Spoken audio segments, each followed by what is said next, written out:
नमस्कार।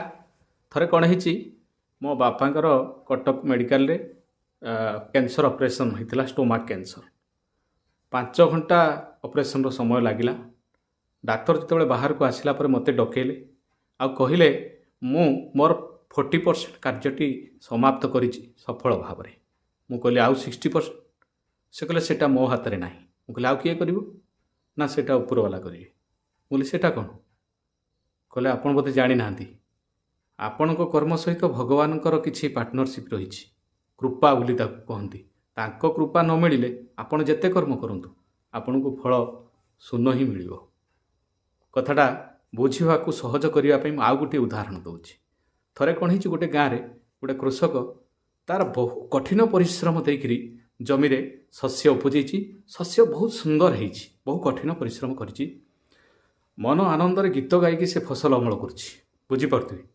तो ठीक से ही समय कौन हो जड़े सन्यासी से रास्ता दे जाऊँ ये गीत गाउथिबार व्यक्ति जन को पचारे अच्छा तुम्हें कहीं एमती गीत गाउच एत खुशी जना पड़ कौन खुशी अच्छ कहले देखिपार मोर केते सुंदर फसल होट से पचारे जहाँ भगवान कृपा आपण अच्छी आपड़ सुंदर फसल प्राप्ति होती। से रागिगले कहला अरे मुझे कठिन परिश्रम करी झाड़ बुहा परिश्रम करी रक्त बही देती आ मो परिश्रम फल जो ये धान एत सुंदर हो देख आउ कारी है मोर कहीं हो बहुत परिश्रम करी ये मो परिश्रम फल केवल कर्म।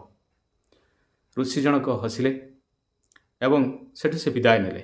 ठीक ता पर वर्ष से सही बाट दे जाऊ था से लोक जनक से कियारी मुंडरे बसिक कांदु थाए। तो ऋषि जनक से पचारे अच्छा कांदुच कहीं से कहले एथर मु आर वर्ष ठारू आहुरी अधिक परिश्रम करी आउ भल धान होता लोक मैंने बहुत देखिक आश्चर्य हेले किंतु कौन है के जानी भगवान बोधे कोप करगले बन्याटा होगला सब चलीगला मोर।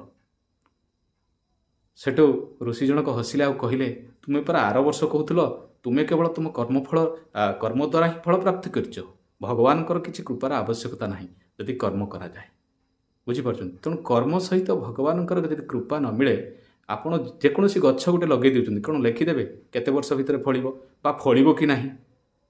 आप आउ गोटे साधारण कथार कहि जो आम सहवास हुए कि पुरुषर शह शह शुक्राणु कोष जाए गोटे मात्र डिम्बाणु कोष थाए स्त्री गर्भ से गोटिक शुक्राणु ता भर किए सिलेक्ट करे गोटे शुक्राणु को गोटे डिम्बाणु भगवान करती ना ता भितर से शिशु को आकार दिए किए तार रूप तार विन्यास तैयारी करे किए भगवान। तेणु भगवान कृपा कर्म सहित आमर सत्कर्म रहिबो भगवान कृपा रहिबो आमे सफल होबा।